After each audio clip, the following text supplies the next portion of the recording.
57 Close Shaves Aboard the Obra Dinn by Mithrigil.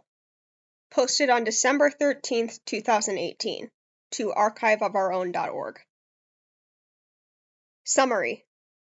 The 60 deaths and disappearances the company investigated aren't the only hazards of life at sea.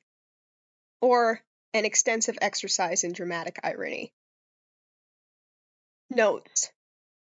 Dear Lucas Pope, you have reinvigorated my writing and provided hours of amusement and intellectual pleasure. If you ever find this, I hope you consider it a fitting tribute to a truly amazing game. Thank you, from the eldest depths of my heart. Abigail Hoskett Witterell, passenger. Yes. Oh, please. No, stop!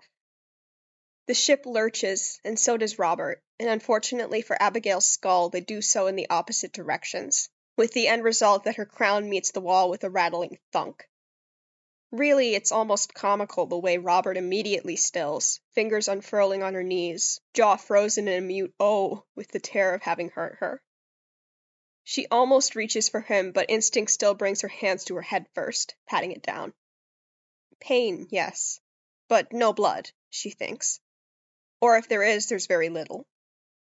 Sweat, though, sweat in abundance, dripping from his brow to hers, pooling in the hollow of her throat, so cool, so salty in this humid air. Her head throbs, an echoed frantic heartbeat just slightly off rhythm with the evidence of his, thick and drumming inside her even as he keeps himself steady. He waits for her. It's horribly erotic. If Abigail is honest with herself, she could stop this, and probably should. Though it's dark now, there are still the dregs of a party out on the deck, and distantly she can hear Mr. Pasqua's fiddle and the laughter and song and stamping that accompanies it. The other passengers will be discreet, she's sure, and no crewman would dare tease the captain's wife about enjoying her marital privilege. If William didn't kill them for it first, Robert certainly would. But on voyages like this, they have so little time together, and she knows that soon enough her Robert will be at the mercy of his mistress, the Obra Dinn herself. Perhaps the ship is jealous. It's fine, love, she says, because it has to be. It's no one's fault. We're fine. Go on.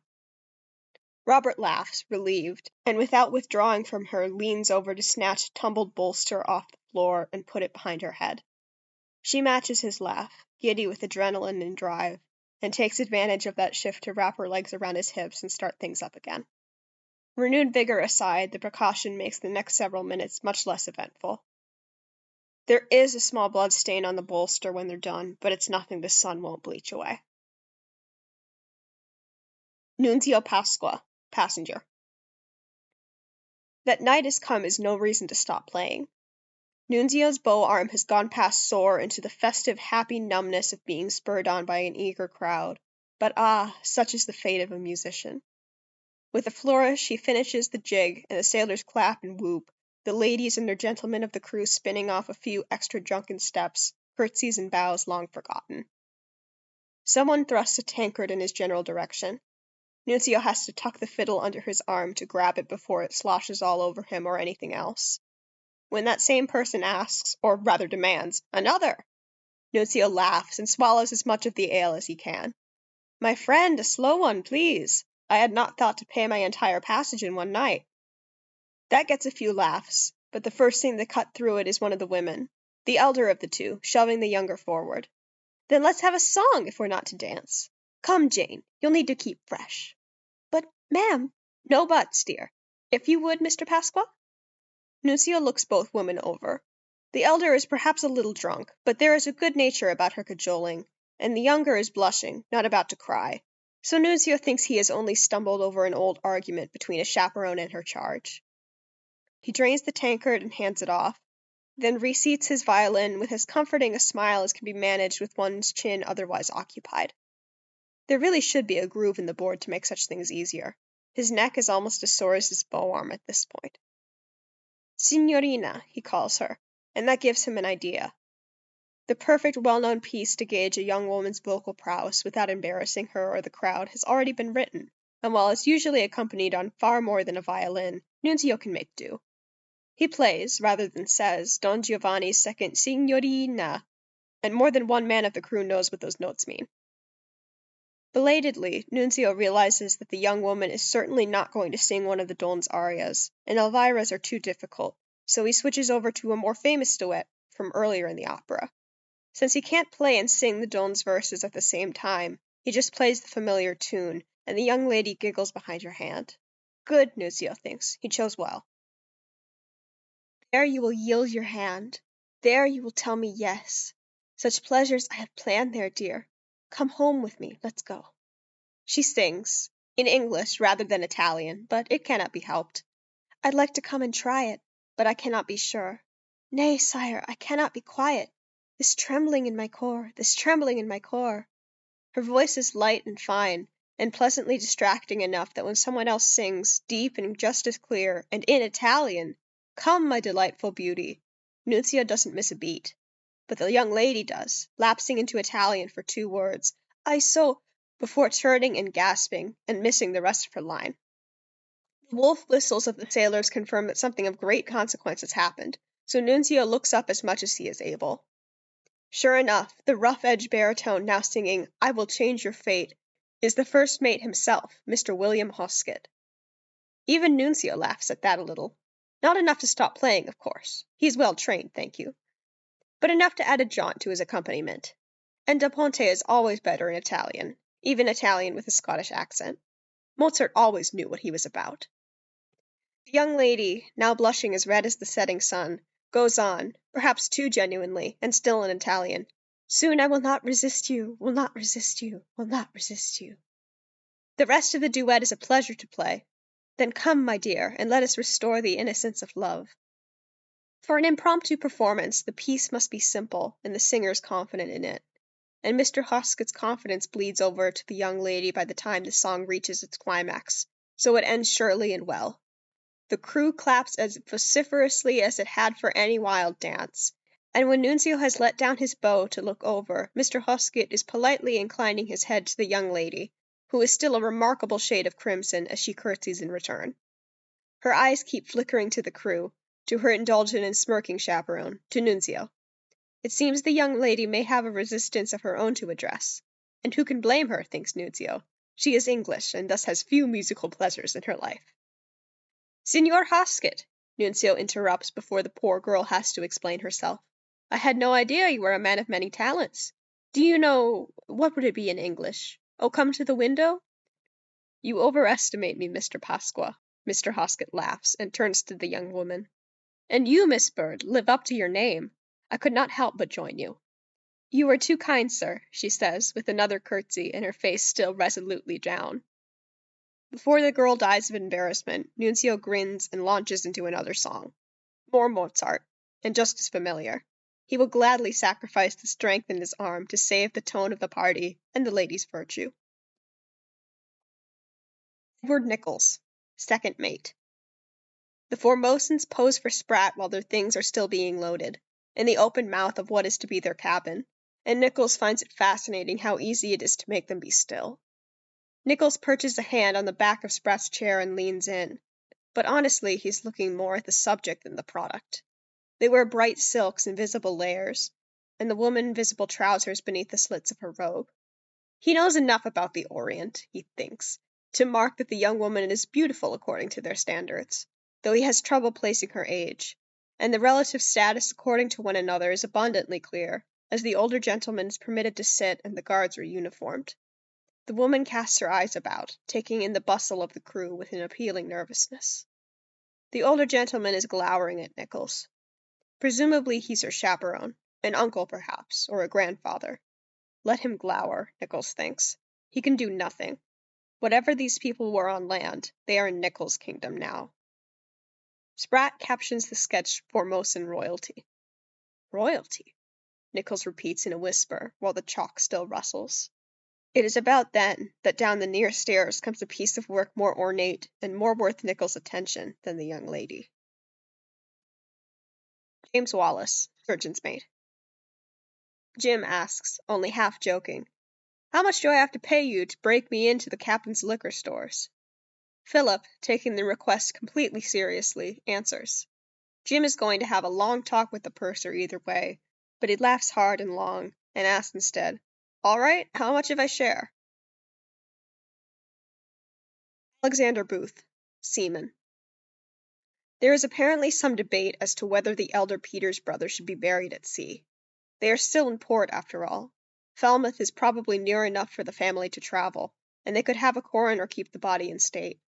But that costs money the Peterses can ill afford, the carpenter says, cold but true, and the body isn't in much of a state to lie in. Alexander helped carry the pulverized corpse up out of the hold, of course. It went cold and lifeless so quickly that by the time he reached the workshop his hands were shaking.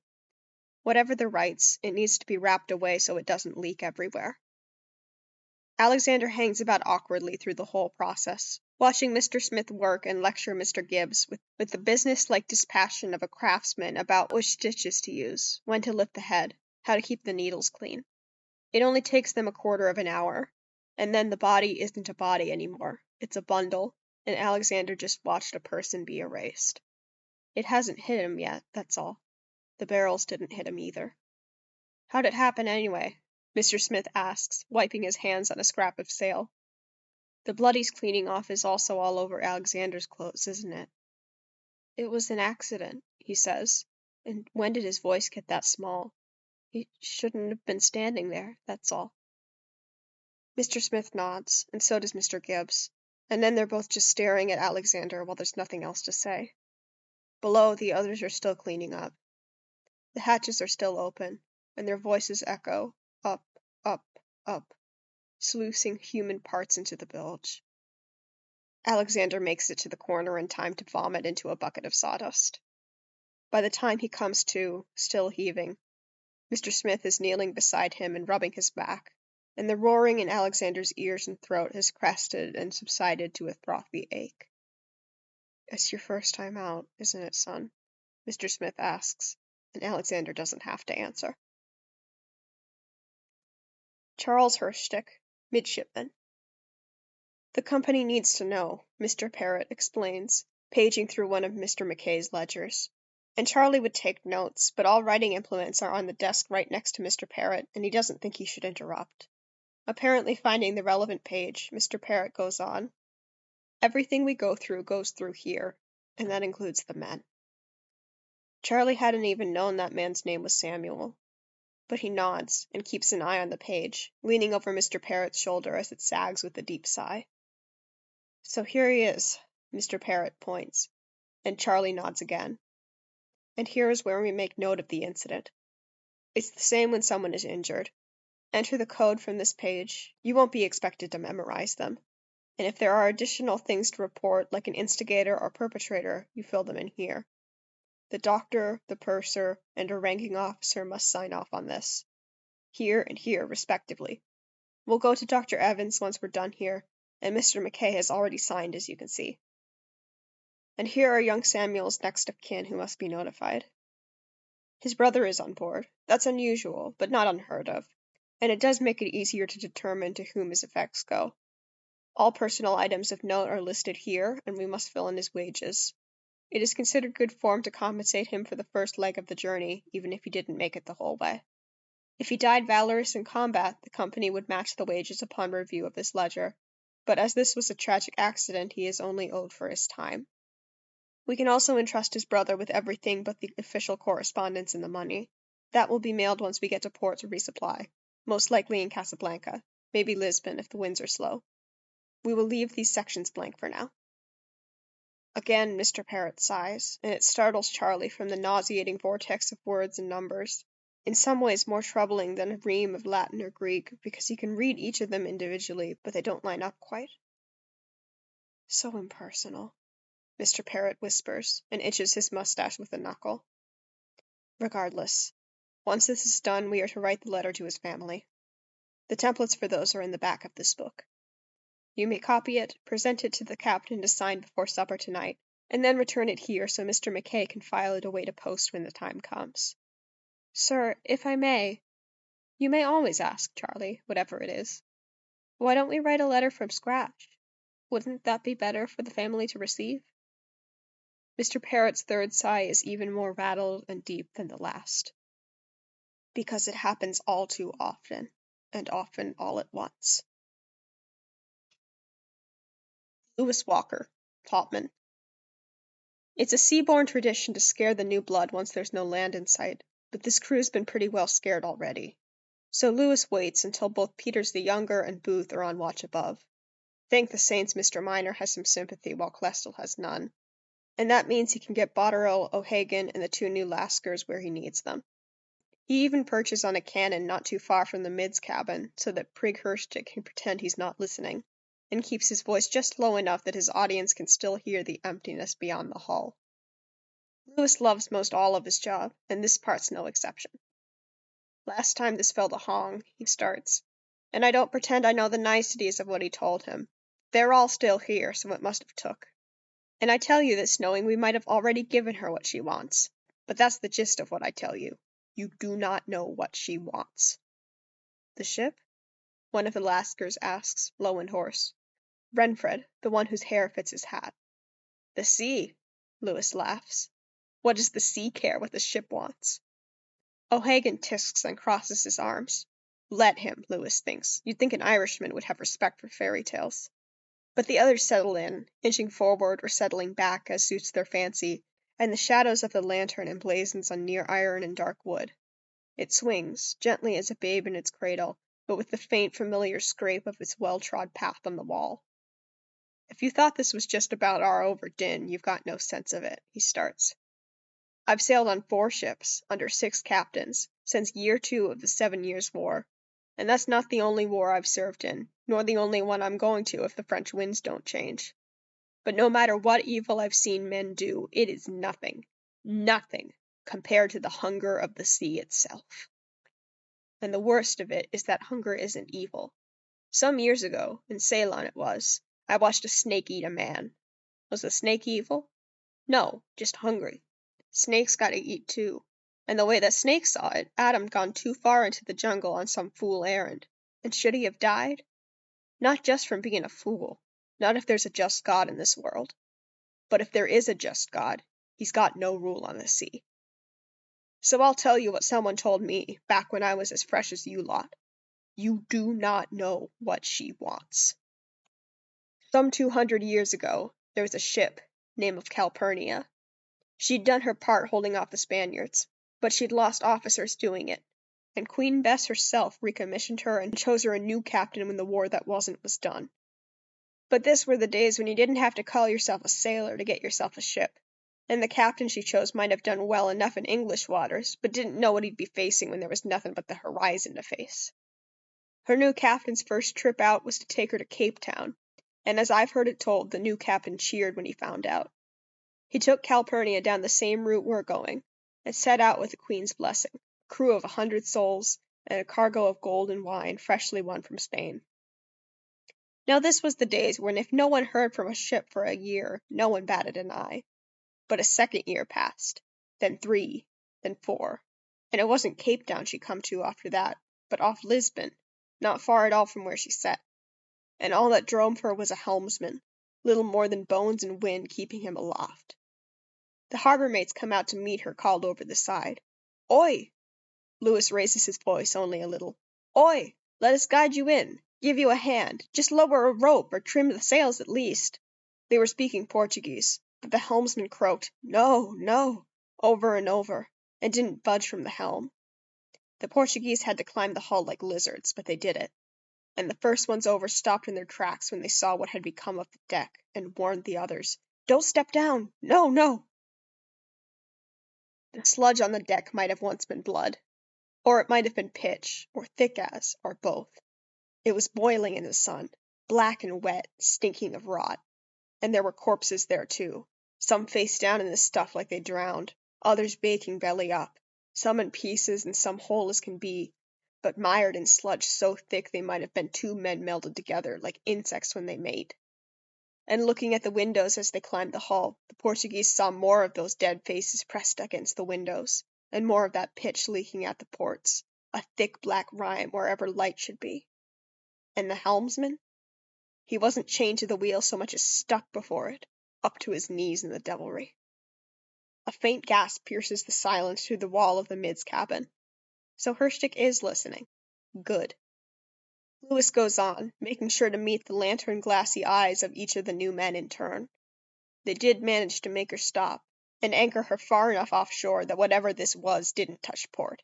And they sent a doctor to the helmsman, who knocked him out and sawed him off at the knees. You'd think a man would be bitter losing both his legs like that, but the helmsman, I'm told, he sobbed with relief and laughed for hours, telling the tale. He didn't live long enough for someone who spoke enough English to write down his whole story, but the pieces the Portuguese got from him told a tale all their own. The Spanish gold was gone. The wine was transformed like the blood of Christ. There was no battle, but there'd been a leak, an endless sucking sound in the hold like meat out the shell of a crab, and whenever the captain sent a man to plug it up, he didn't come back. They kept sailing in circles. The stars were wrong. He kept saying that. The stars were wrong. And the helmsman's last words were, "Maybe this will be enough." Botterill hisses a breath in through his teeth, his shoulders quaking just a little. Enough for who? Exactly, Lewis says. The captain? The queen? The ship? God? No one knows, and no one cares to. But the only one who could have taken all that, the only one who gained anything from this was the sea. And that's what I choose to believe. She has a hunger. She has rules of her own, and there is no God out there but her, and you do not know what she wants, and she doesn't give a damn about you. I don't pretend there's a moral to this, seeing as I don't know the story. For all I know, it might have been pirates, or a whale, or a sickness, or the captain not knowing what he's at, or all of them killed the crew. And maybe the tar or blood or whatever it was just the grime of a ship with only one man on it, years overdue to come to port. But if there's a point to take it all, it's that we don't know, and never will, and all you can do out here is take that to heart. You do not know. You do not know anything about the world you're in now, except that you don't matter to the sea. You're here defying every law of reason that we know. You're walking on water, and you're no son of God, because there is no God here. And what are we supposed to do? O'Hagan scoffs in the dark. Trust you? He's not the first to say this to Lewis, so Lewis laughs, just long enough to flash his teeth where O'Hagan can see. Who else have you got out here? Bunlan Lim, passenger. If Bunlan is being honest with herself, which, smiling, she thinks she should be, she felt more at sea in London than she ever has at sea. Of her 34 years, she has spent nearly half of them in transit from one place to another, between Formosa and the mainland so much in her youth, to the islands, to India, to Arabia, to Zanzibar, to the European colonies in the far south of Africa, more than once, and now to Europe itself and coming home again. Her family is in favor at court once more, though that may well change by the time she arrives. The chest may well assure it, if Beng does right. Court will be strange. Land will be strange. Here, the bare wood walls and the lilt of the sea, it is familiar, and she could be anywhere. Perhaps it is how the sea people feel, in their world beneath this one. Surely they have countries and cities as well, and surely there are those among them who are more at home between than in. Fear singes her heart, to think that those wanderers might come here, if the chest is ever opened and the shells allowed to speak. You are sure the chest is sealed? She asks, or half-asks. As sealed as it can be, my lady, Beng says, not looking up from his book. Their call is too high to be heard above water. Bunlan nods, then thinks aloud. But what are they calling? Each other, he answers. That Bunlan also understands. After all, the sea has been calling her for years. Davy James, steward to the fourth mate.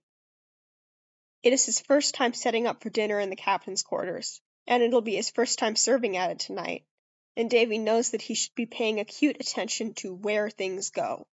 But the others are making it so difficult. Rod with his whistling, and Philip with his stories, and Samuel just putting things where they go and not giving Davy time to see how he does it. So Davy just ends up standing there slack-jawed, with the silver case in his arms while his seniors bustle around and joke and laugh and lay the service on the table fork by fork. And they don't sleep, Philip goes on, folding another napkin. There's always one on guard down in the hold, and another wherever the lady is. If they spoke English at all, I'd wonder if the captain was trying to spy on us, Samuel says with a roll of his eyes. He reaches into Davy's silver case for another knife, wipes it on his apron, and sets it next to a plate. Rod stops whistling to trill his judgment, convoluted, and then goes right back to wiping the inside of his next glass. Still entirely possible, Samuel says, somehow already 2 knives further than he was. My cousin on the Numa said that the bosun passed off some agents as Polish passengers when they were actually there to root out thieves in the crew. Poles, though, Rod points out. You can fake being Polish. You can't fake being Chinese if you're not. But you can fake not being able to speak English, Philip says, flicking out another napkin. He speaks from experience, Samuel tells Davy, with another roll of his eyes and another flourish of yet another knife. Philip laughs and grins, and starts that napkin over. I do. 3 years ago, I think, there was this American. The door slaps the wall behind him, and Davy sees the chaos unspool almost before it happens. Rod steps aside to make room for whoever just walked in, backing into Samuel's shoulder. Samuel drops the knife he'd been cleaning and jumps back, bumping the table. The table hits Philip in the chest, and he instinctively pushes it off in the other direction, which is right for Davy, who ducks, and the entire case of silver flies up into Rod's face, which means the glass he was holding crashes down right next to Davy's head and breaks, scoring his cheek. Paul, who is, of course, the one who just walked in on this, immediately rushes to Davy's side and kicks away the silver that's in the way of him kneeling. Are you all right, boy? Davy nods. It only hurts a little, though that might change once he can breathe again. Paul nods, and helps him to his feet, sparing a rueful glance down at the mess. Which one of you buffoons forgot to lock the table legs? Rod looks at Philip, who looks at Samuel, who says far too quickly, That's Sebastian's job. In case you forgot, Paul says, glowering as he presses a handkerchief to Davy's cheek. Davy is the new Sebastian. Emphasis on new. Samuel and Philip sigh, but only Philip apologizes. Rod is already sweeping up the broken glass, and looks balefully up at Davy with a visible wince. Paul pats Davy's shoulders again, and asks him, Can you get down to Evans on your own? Again, Davy nods. Speak up, Paul reminds him gently. These clowns will forget you're here otherwise. Yes, sir, Davy manages. Good. Now off with you. Davy scurries out the door just as Paul starts to let Samuel really have it. Hamadou Diom, seaman. A fight breaks out while Hamadou is shaving his head. He doesn't have to be paying more than 1 ear's worth of attention to know that it's Nathan Peters who started it. Nathan hasn't been sleeping. No one in their corner has. And Hamadou can guess why, and the answer to that is also Nathan Peters. Hamadou doesn't blame Nathan in the least for his distress. Loss makes bastards of most, and scoundrels of some. But between Nathan's agitation, Lars's tossing, and the faint screeching whine that seems to come from directly beneath their floorboards, Hamadou is not sleeping well either. Just to be safe, he puts the razor away until the fighting is done. Naked steel does an angry man no favors. John Naples, seaman. A common enemy boosts morale. At sea, however, the most common enemy is boredom. So Jack is not surprised when Mr. Wolf announces a shooting contest. The prize, double rum rations for everyone who shoots better than him, and a quid for whoever does best. And Jack thinks, sure, why not? Nothing to lose but dignity and rum that wasn't his to begin with anyway. The target gets itself strung up, a man's silhouette painted on a spare board, dangling from the foremast, and the brown Bess is laid out, with Beatter looming over them like an owl. Jack volunteers to help in the reloading line until his turn comes up, because it never hurts to kiss Theater's ass, and he finds himself put to work as the contest begins. Mr. Wolf's barometer shot takes the target in the right shoulder, and that sets a pattern of boasting and idiocy that Jack has to admit has definitely bettered the winds on deck. One of the Russians lands a kneecap. Walker gets in a gunshot. Mr. Wallace gets cajoled into it, misses spectacularly, and laughs, saying he'll be here if anyone does any worse. Hal Brennan, of course, gets one in, a solid blow to the left thigh just shy of the groin. And surprisingly enough, Mr. Smith comes up from the workshop to take a turn, and doesn't do half bad either, clipping the head. None of the three mids make it, though Mr. Lank comes closest, hitting the board but not the silhouette. Mr. Nichols insists on using his pistol instead of a Bess, and does about as well. Akbar hits an ankle, Lind the same one a little closer to the foot. A few more misses from the more boarding inclined among the crew, Maba in particular, though he also laughs about it and says he'll practice. And one more hit, Jia Zhang to the left arm, and it's Jack's turn. He takes the gun he'd been working on, gets into position, lines up his shot, and explodes the stock right next to his face. After an hour of stitching, cleaning, and repair, thanks, Wallace, you came in useful after all. Jack thinks he'll be sticking to swords for a while. Patrick O'Hagan, Seaman. Bilge duty is what happens when you get on Klestel's bad side, they said. Don't get on Klestel's bad side, they said. Not Patrick's fault that Klestel doesn't have a good side. The bilge is by its very nature a rotten place. No matter the scented canvas Patrick's wrapped around his jaw and nose, the reek pierces clean through. If a smell could be made solid, this would be spines and thorns and the perverse cloying sweetness of old shit. And it pokes its way into Patrick's skin and eyes like those needles he's seen one of the topmen use on another when he wrenched a shoulder. This is not what Patrick signed up for.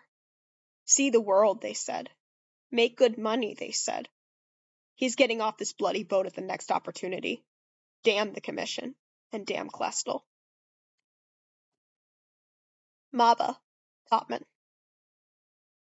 Ghoul is not up to sparring today, so Maba drills alone. It is known among the crew that this time is his, and he requires a wide berth. Thin English and French sabers in Maba's bolo do not match well, and though he's learned enough to use them in the event he is disarmed, Maba much prefers slashing to stabbing.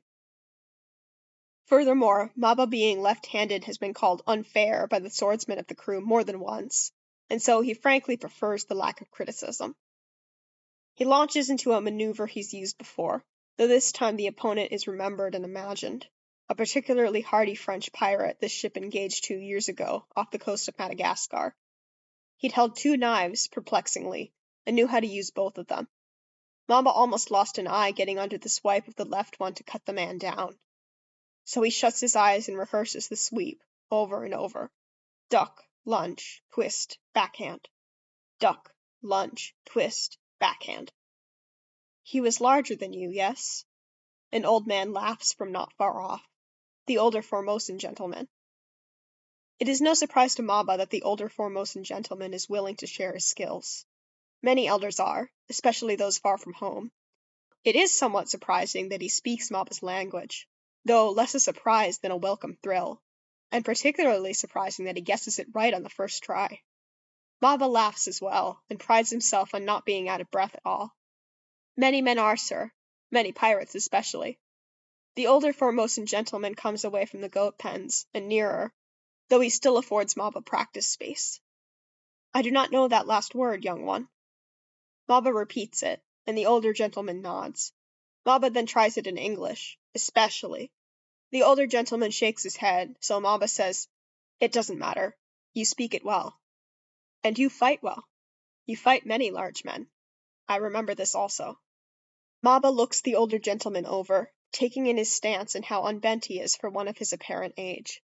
Yes, this man would remember fighting people larger than he, possibly even his fair share of greedy Frenchmen. Choosing his words carefully so as not to offend, he says, Fighting well is why you are here now. The older gentleman laughs, exposing his throat. Yes, and you too will become old if you practice. But, he tries, and then slows down as he apparently searches out the words in Maba's language rather than his own. You cut down and up. They see that. He emphasizes see in the way that makes it clear to Maba that he means expect. Shaking his head, though he doesn't mean to disrespect an elder, Maba points out, Europeans stab. The older gentleman shakes his head. One hand. You use two. Maba thinks about it a minute, as the idea coalesces into his body. He looks the older gentleman in the eyes, then nods, and braces in a low guard that has the heel of his right hand braced behind his left on the bolo's grip. Yes, the older gentleman says, first in his own language and then Maba's. Good, They cannot do that. He gestures to the bolo's grip. Theirs are like bowls, or too small. They think you will cut down, and instead you stab. It will surprise them. After making sure he has enough space, Maba repeats the shape of the maneuver, ending with an upward stab instead of an upward slash. It's unwieldy, but it does seem to work. Another language and another laugh cuts into the session. The gravel-rich voice of Captain Witterell. Maba, stand down. Sir, Maba says automatically, and straightens up, sword at his side. Not around the passengers, Captain Witterell says, emerging from his cabin at a clip. The misunderstanding is unfair, but understandable. The captain knows very well that the crew gives Maba a wide berth when he's practicing, but it's not his fault if the passenger interrupted of his own volition. The older gentleman is laughing. He puts up his hands as if to soothe the captain while there's still distance between them. Not problem, he says in English, then turns to Maba with a bright smile and says, in Maba's language, You may explain, young one. Maba's English has come a long way these 3 years on the Obra Dinn, but he still feels awkward addressing the officers with it so piecemeal by comparison. The gentleman is the teacher, he explains. He saw my practice and wants to help. Captain Witterell looks between the two of them, more than once, and his features school from cautious anger into the longer lines of tempered curiosity. Mr. Sia is a swordsman? The captain asks Maba, who nods. The older gentleman, Mr. Sia rather, clearly gets the gist of this, because he extends his hand to Maba in an unambiguous gesture. When a favored elder asks you for your weapon, you give over your weapon. Maba passes the bolo to him, and stands aside, gone all the way to the goat pens. Mr. Sia, after testing the weight, performs a few truly elegant, slow maneuvers, almost more like he's painting than fighting. In the cloud-bracketed light from overhead, no sharpness reflects off the blade, just the raw gray edge of its utilitarian beauty. And Mr. Sia's movements, though slow, are economical and steady, never overbalancing no matter how many feet he stands on, how many hands touch the grip. When Mr. Sia comes to a stop, the 3 men aren't the only ones in this area of the deck, and Maba's solo practice time is forgotten. Brennan, leaning at the base of the mizzen, claps his hands, his broad face grinning with awe. That's amazing, sir! Hong, tell him that's amazing. He can understand that, Hong says from just above him in the rigging. But he does say something lengthier in Chinese, and Mr. Sia smiles and responds in turn. Mr. Sia bows to the captain, the quick semi-deferential kind, and then enters an open guard, a stance that Maba knows is meant to start a match. Captain Witterell looks over either shoulder quickly, but the confusion abates just as quick, and he huffs out the sort of disbelieving laugh he's been known for when a member of the crew speaks out of turn, but wittily, like with the aforementioned French pirates. I have no wish to cause a liability. Overhead, Hong translates that, and Mr. Sia says something lengthier. Hong repeats to the captain, Only the sword, sir. To disarm, not to hurt. Mr. Sia is careful and trusts you have control. Well then, Captain Witterell says, and the nearby crew erupts into cheers. Since Maba is closest, when the captain hands off his coat and hat, Maba receives them and backs away. The captain needs as wide a berth as Maba does. On days when he and Mr. Hoskett or Mr. Davies spar, they've been known to take over the entire deck. Captain Witterell is a fairly large man, with a head on Mr. Sia, and his saber twice as long as Maba's bolo, though half its weight.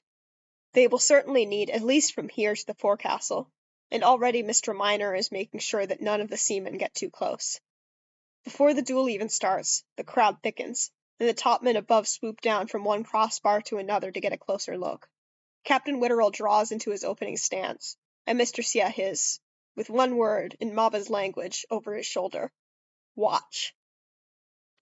Mr. Sia springs into action, twice as fast as he was in demonstration, and Captain Witterell's parry is a blur, startled and defensive.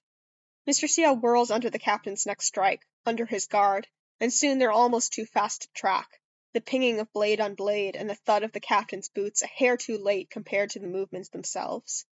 The fighters are well matched even if their weapons aren't, and since they're not trying to kill each other, there's an eerie stateliness to the strikes, as schooled as the expression on Mr. Sia's face. Not Captain Witterell's, though. Captain Witterell's brows are drawn tight, his teeth breathing the set of his jaw when his strikes are deflected. He is ever forward, like most English, dominant arm and dominant side always ahead to protect the rest. Mr. Xia turns his back only to whip around the other way, with a speed that belies his apparent age as he switches off whether the bolo requires one hand or two. He's used to a lighter sword, Maba realizes. Lighter, but no longer. A quick bit of footwork has the captain pressing his advantage, and a cheer crests through the crew. Maba keeps watching as the captain feints right and is blocked by the flat of the bolo, and lunges forward with a growl to try and grab Mr. Xia's wrist. And Mr. Xia, smiling evenly, mirrors Maba's pattern. Duck, lunge, twist, up, but with the grip of the bolo, not the blade. The blunt force connects with Captain Witterell's armpit, and he yelps, dropping the saber, which Mr. Xia steps on as he draws back, the cradle of the guard under his heel. A gust and gasp run through the crowd, and the start of the applause is stifled, awaiting Captain Witterell's reaction. Perhaps Maba is the only one close enough to see the candid anger and disbelief in the captain's black eyes. Regardless, the moment passes, and the captain, palms up, concedes with a short bow. Applause and cheers resume, though with a fair bit of muttering and hushed whispers boiling beneath, and the captain laughs, extending his hand to take the sword back. "I should suspend my rule then," he says, the picture of gracious defeat were it not for the lingering heat in his eyes. "Maba, you may practice with Mr. Xia whenever he is again so generous." "Thank you, sir," Maba says quietly. Mr. Xia has gathered the saber into his grasp and extends it, hilt first, to the captain with another, less deferent bow. Captain Witterell reclaims it, and then his hat and coat, then looks about at the lingering crew. "Mr. Miner, if you would have these men resume their duties," he orders rather than asks, and shrugs into his coat, perceptibly favoring his left arm. Mr. Miner chides everyone back to their places. Maba, whose place was here, remains as he is, watching Mr. Xia's eyes follow the captain as he leaves, gone below. "Did you see?" Mr. Xia asked Maba, in his own language again, but without the glittering humor of earlier. "Yes," Maba answers. "I did see." Olus Theater, gunner's mate. That awful monkey is no longer permitted in the gunner's stores, for a very good reason. Timothy Butemet, topman. Accidents in the rigging are a fact of life at sea. Accidents in the rigging that happen when one is showing off to gawping passengers are, if not a fact, a cautionary tale that must happen often enough for the rest of the men above to tell Tim so in at least 5 languages. The ladies had a good laugh, so it was worth it, but he'll have a strain in his shoulder from that emergency catch for weeks. Regardless, Tim resolves to wrap his ankle more carefully next time. Huang Li, topman. There is a terrible smell coming from the main cargo bay, the purser says. Whoever discerns its origin will receive a bonus, amount to be determined. Not that Huang trusts the purser as far as he can be thrown, but money is money, and Huang suspects that he will not be receiving any additional pay for interpreting on behalf of Miss Lim and her attendants. So here he is, below, on his off watch. It had better be worth it.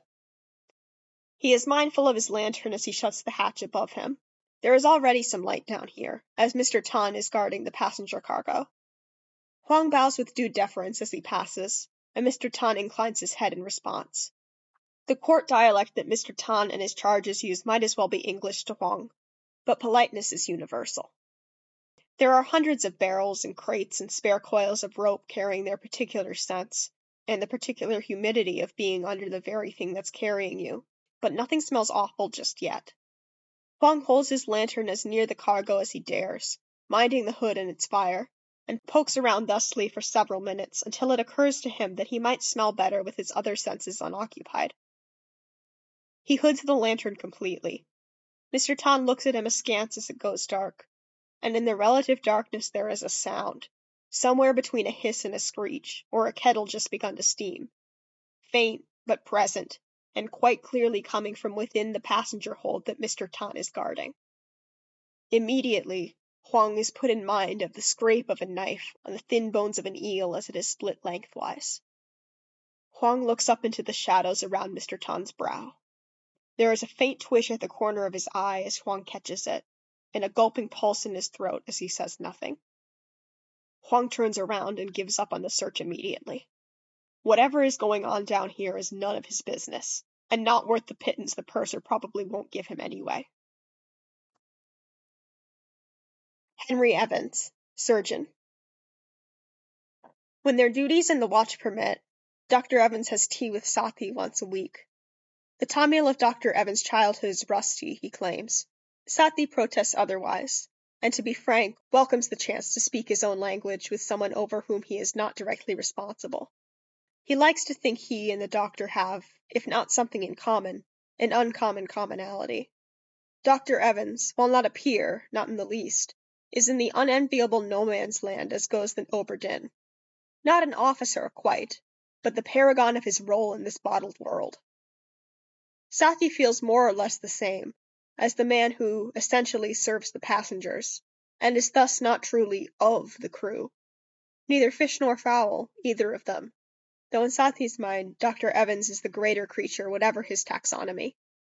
Sati talks to the crew very little, though his countrymen on it look to him occasionally, especially those fresh out of the Lasker house.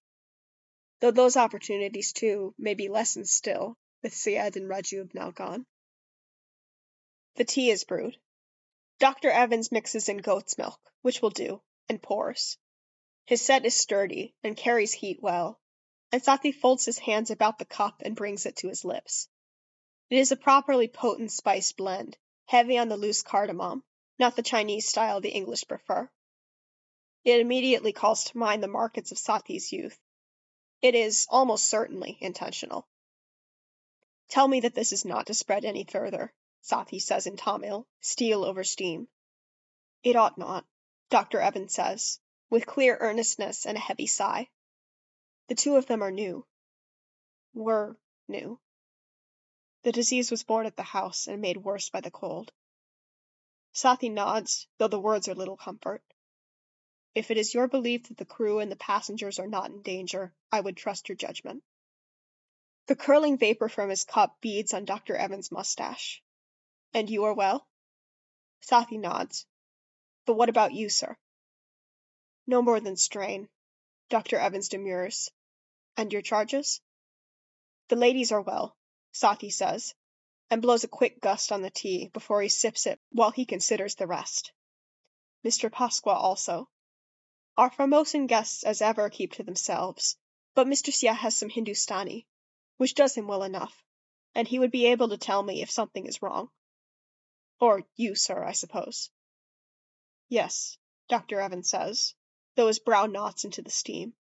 I cannot help but worry. A watch ticks, out of rhythm with the tossing of the ship. Dr. Evans places his hand over his breast, and the sound is muffled. Perhaps it is the comfort of this tea that smells like home, or the relief that, if Dr. Evans is right, only 2 of his charges will be lost, and these already gone. But Sati smiles. Presumptuously, sir, I understand. I do not envy your job. Unlike in mine, you must accept failure. It must be difficult. Dr. Evans, who had been in the midst of a gulp of tea, nearly chokes on a cardamom pod. When the coughing fit is done, Sati laughs with him. But a shroud yet hangs over the surgery, as it draped over 2 men this English world calls Laskers, dead in cold strange waters. Thomas Sefton, cook. That blasted monkey is not permitted in the galley either, for everyone's sake. Leonid Volkov, topman. This is not a matter to discuss over cards, Alexei says, his breath mostly smoke. The words sink low where the smoke does not, lurking in the shadow of the pipe. I don't bring it up lightly.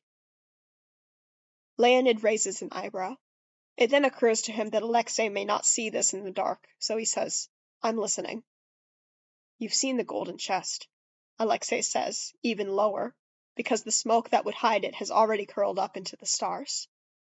After that, he says nothing. Even if no one else in the ship speaks Russian, it will not do to discuss crime in anything more than innuendo. Leonid has learned his lessons in that long ago, which is why he has not since been home. Leonid is not stupid, and neither is Alexei, for all that he is about to run a fool's errand. This is a heavy matter indeed, and Leonid, at first, does not but look up at the black clouds and consider. That Alexei brings this up in Russian means that whatever it is, Alarcus is also already aware and in on the scheme. Leonid does the math the situation requires. 3 to carry the chest, 2 to man the lifeboat, someone capable of navigating, a ringleader to think it's worth it, and that ringleader high enough up in the ranks to access the passenger cargo hold. Not either of the Austrians. Wolf is a priss and Klestel is incorruptible. Nor Hosket, he's got everything to lose, and Parrot nothing to gain. All of which only applies if they're just stealing the chest, never mind the Formosans themselves. 2 or 4, he asks eventually. 2, Alexei answers. Leonid laughs through his nose, once, then wipes it away with the back of his hand. Then no, it's not worth it. You shouldn't go either. Alexei shrugs and takes another drag on his pipe. This time the smoke lingers like a personal fog at the level of his eyes. Fine, but if you tell anyone, I will know. Leonid has been there, has been Alexei in this. Crime does pay, often enough for fools to keep trying at it. If the young man is lucky, but not too lucky, he will survive the venture and become an old fool like Leonid. And if he is not lucky, well, he is a young fool. He claps Alexei on the back and pats it twice. The smoke dissipates in the chill air. Thereafter they have nothing to say to one another, and resume their watches on an endless grey sea. Hoksang Lao, passenger. The captain asks if Hoksang committed the murder. Hong, interpreting, asks Hoksang if the murder was his fault. Of course the murder was Hoksang's fault. He is a guard, and he was there, and he did not prevent it. So he tells them so. Nicholas Botterill, topman. From up in the rigging, it is easy to pretend that the execution is happening somewhere else. It's a play, almost, like the ones Nick's brother does back in London. It's spaced out like theater, all the main players at the front of their groups, the condemned hanging above and alone, the Formosans shouting and no one understanding, and Mr. Miner holding them back as the shots are fired. Someone's shot strikes true. From up here it's impossible to tell whose, and honestly nothing is different. No one moves from his spot, and if there are fine details like flinching or gasping or hiding one's eyes, they're not the sort of thing an audience would see, and Nick is just that. An audience, not part of this. Besides, up at this height, he sees the group shift. Strongmen clustering around the wailing Formosan lady. Tradesmen gone back to their business. Stewards coming to fetch their masters from one reason or another. And amid that group, Nick sees, from his perch, his figurative royal box, the slow distinct nod that passes from Mr. Nichols to Li Hong. They haven't moved from their places, as still as islands on the roiling deck, just as tied to their places as the dangling corpse. Nick will say nothing of this. Samuel Galligan, steward to the second mate. The chest barks his knee as they load it into the boat, and it nearly pitches him over. It's too heavy. They'll have to take 2 boats. Thomas Lank, midshipman. Charlie rolls his eyes so pointedly it's a wonder they're still in his head. That's Scot work, he says, his piggy little nose in a curl. Not hardly, Tom says, setting the rope back down. It's almost right, he thinks. He could loop the bight a few more times and the noose would look neater, but it's functional. Probably. He starts undoing it for the 5th time tonight. Just because you see the Scots do it doesn't mean it's all theirs. Pete, helpfully, looks down from his bunk, book perched in an open bridge on his chest. He's right, Charlie. You can't drink with them, but you can still drink. It's like that. Tom agrees, mostly, but getting the knot undone and redone is more important. It's got to be in his hands, memorized, if it's to be of any use at all. Not that he plans on hanging people on the regular, but he should know how the knot is made. It starts with a complicated S-curve, then the bight, then the wind. So maybe nooses have been on the brain since they executed that Formosan murderer. So maybe he wonders how it feels. Not to be a murderer, he'd never, but how it would feel to be hanged. Someone grabbed him by the throat once in a fight back at school, and that hurt like hell, but this is different. Would be different. Poets say flying is as close as you get to freedom. Is hanging as close as you get to flying? He makes the base of the knot again, and loops the working end around and around, as neat as he can. Still, Charlie says, over on his side of the room, a little defensive. Won't someone be there to do it for you? Doesn't mean you shouldn't know how it's done, Pete says, before Tom can get to it. It was, more or less, what he was going to say. Instead, he's tied a noose. They hanged? Is it still a hanging if it's not the fall that killed him? Hanged a man and shot him where he swung, not a day ago. On this ship. Just about everyone watched it happen. He's still hanging there, with that hood on his head, a warning to the rest. Tom's seen his fair share of dead men, but never their faces. Wallace and Dr. Evans hand them off to whatever crew is handy. The crew takes them to the workshop for wrapping. If Charlie wants to complain about scout work, it's not the work of the ones who tie the knot, it's the one who clean the corpses. And is it really scut if you have to be trained how to do it? Anyone can lift a corpse, but not anyone can stand to see it, or smell it. Tom holds the noose in his hands, running his thumbs along the rope. It's better than the last view, neater. You have to know the difference, he thinks. When next he looks up, both Pete and Charlie are staring at him. What difference? Charlie asks. Damn, Tom must have said that aloud. Between a noose and a knot, he says, and then realizes how incomplete that is only after. I mean, a noose is a knot, but you can't just hang someone on a bowline, even if the rope is thick. You saw how Walker tied it, right? He leans forward enough to hold up his own where Charlie can see it from across the cabin. He took his time. It's meant to hold weight, and not pull loose after. Charlie looks visibly disturbed. Pete, up on his bunk, has given up on the book for now, apparently, draped over the edge so his head's almost on level with Tom's, upside down. How much weight?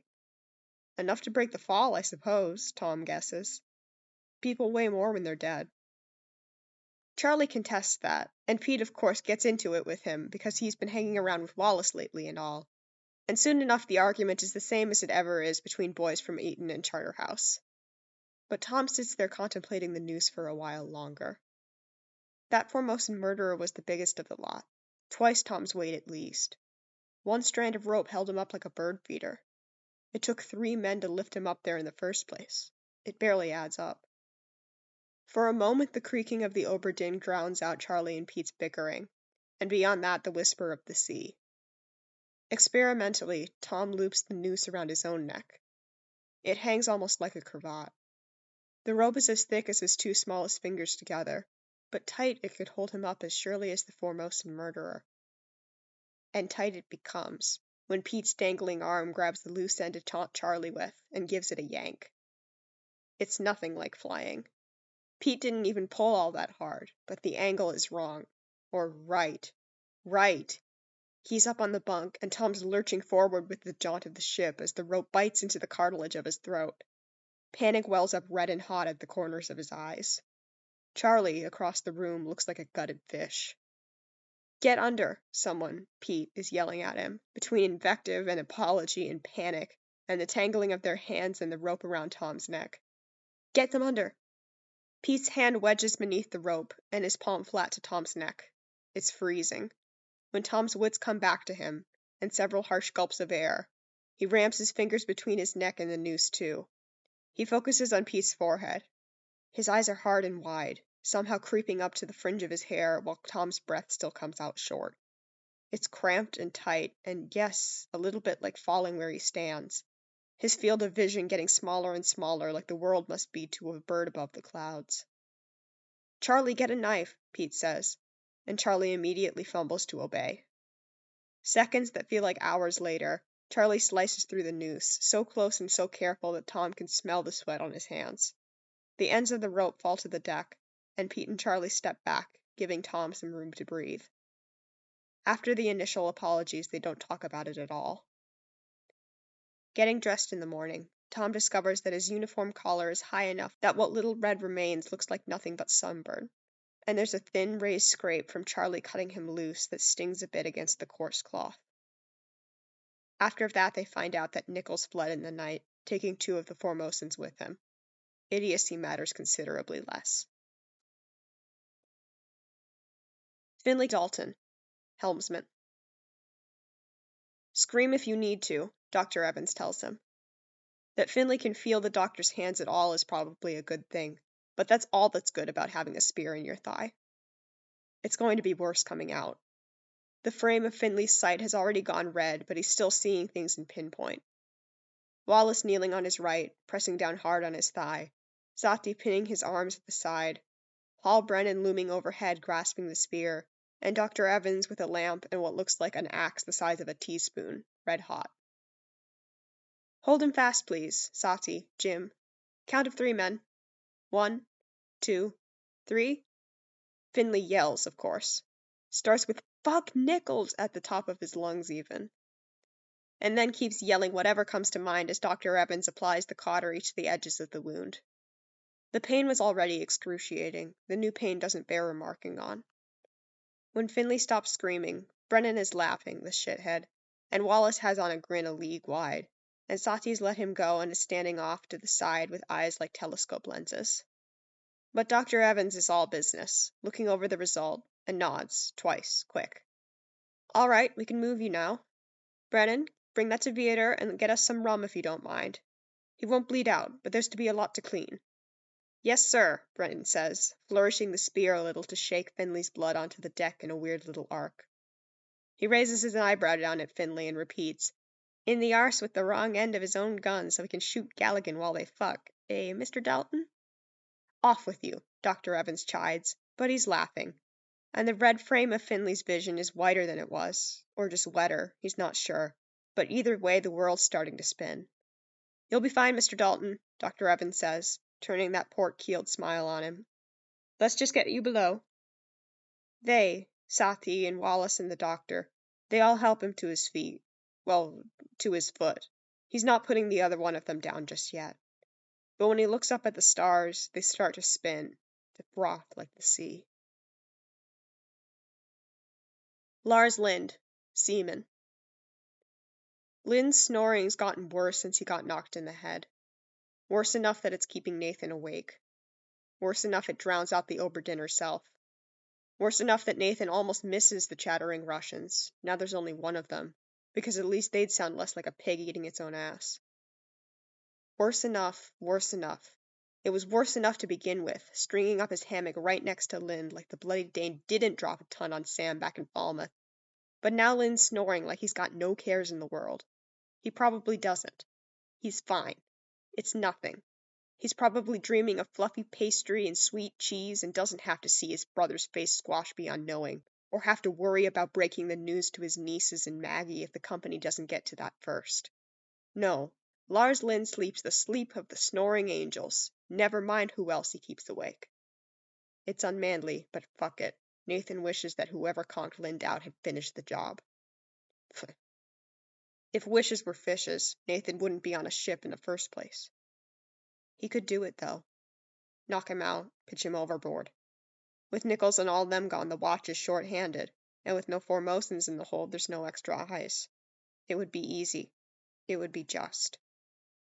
Nathan looks over at Lind's chest, rising and falling with that horrible snore, out of time with the rocking of the ship. Tomorrow, he thinks, but it brings him little comfort, and he knows he won't do it then either. Zungi Sati, steward to the ship and its passengers. Mr. Sefton is dead of idiocy. Wasim is dead of Mr. Sefton's idiocy. To behold their corpses at opposite ends of this flight of stairs makes Sati's stomach plummet at least as far as Wasim did, and he shuts his eyes as if that will hold in the bile and the anger. Leaving the bodies where they lay, Sati ascends to the main deck, where there are even more. 3 of his own charges, Mr. Nichols, and poor young Guillaume, with quills protruding from his chest, lying ignored while the captain orders these vile creatures brought on board. At the forecastle, the captain confers with his remaining mates, but Dr. Evans at least is alone with the dead, though he seems more concerned with the time. He holds his pocket watch open over Mr. Xie, and his eyes are as fogged as those of the corpse, staring vacantly at the clock's face as if what he seeks is behind his palm. It isn't ticking. "Dr. Evans," Sathi says, in English. It doesn't snap him out of it, so he tries again in Tamil, a little louder. When that doesn't work either, he lays his hand on Dr. Evans' shoulder and calls him Henry. The effect is instantaneous. The pocket watch clicks shut in Dr. Evans' fist, which is shaking like a frond in a monsoon. He breathes, one quick gust of air, and then the rest comes short, and he turns aside, shrugging Sathi's hand off his shoulder as if it burns. "What devilry is this?" Sathi asks him, before he can make any excuses. "What are these creatures?" "Something to keep the rest of your charges away from," Dr. Evans says, which is no answer. "Are they dead for their cargo?" Only through years of experience with deference Sathi manages to keep from spitting that word out. Dr. Evans looks over his shivering shoulder at the passel of crewmen hefting the golden chest, carefully guiding it over the rail, eyeing the stairs to the gun deck. A level down, there are more corpses on the next set of stairs. These will be shoved aside while the so-called treasure follows the beast that brought it into the hold. "Why don't you stop them?" Sathi asks, because if he does not, no one will. When Dr. Evans does not answer, Sathi raises his eyes so he cannot ignore them, and tells instead of asks. "There are 2 more dead on the gun deck. Do not forget them." Dr. Evans tucks his watch away and thanks him as he goes, but Sathi's heart still breaks. Nathan Peters, seaman. When the captain kneels to open the drawer of the golden chest, right there on the deck, Nathan is there. It glows. Whatever's in there glows, with a light to rival the moon, maybe even the sun. The sun's out, and Nathan can still see the captain's face light up like a Guy Fawkes effigy. Then the captain shuts the drawer with a click, and it's gone. But something nags at the back of Nathan's skull, like the rage that keeps him awake. When the captain tells him and the others, "To the lazarette with it, and Philip, fetch the key," Nathan is tempted, so tempted, to say no. Alfred Clestel, bosun. As soon as the door closes behind Hoskett, Viator whips around and says, clearly despite his heavily Polish-accented French, "This is a terrible idea." They speak French when they are together, the 4 of them. Mr. Viator, Mr. Wolfe, Charles, and Alfred himself. Out of politeness to both Mr. Viator, whose German is as piecemeal as his English, and to Charles, whose Polish is insufficient to the task. Alfred raises both hands in that universally soothing gesture, and makes sure to look Mr. Viator in the eye. "Peace, my friend. The captain only wants to make sure of what Nichols was about. There will be an investigation. He wants evidence." "You know the English," Mr. Wolfe adds, blunt and humorless. "They cannot let well enough alone." Charles snickers lightly. Alfred cannot help but crack a smile as well, but it is tight and doesn't sit on his jaw for long. "More to the point, Mr. Viator, in the end it is the captain's decision," Alfred points out. "He consulted us, and for that I am grateful, but in the end it is his choice." "That does not mean I cannot question him," Mr. Viator says. Sourly, and with a wince at the corner of his eye, Mr. Wolfe nods. "When the time comes you may well have to. But until then you must maintain the rule of law, and the captain's word is as law." Mr. Viator's shoulders slump, and he cracks his neck sharply sideward as if to wring out a kink. "I will. But I do not think I am alone in my—" Bothered for the word, he looks to Charles, who tends to know such things. "Concerns," Charles suggests. "Concerns," Alfred agrees in Polish, and then in French goes on. "And you are not. But you have already raised them, and the captain shot them down." Mr. Viator gathers himself, all steel the way he must have been during the war in the Americas. "Fine. But if these creatures kill any more of our men, it is on the captain's head." "It is already on the captain's head," Charles says somberly. With a brusque huff and a flash of his teeth, Mr. Viator nods, tips the brim of his hat, then turns on his heel and leaves.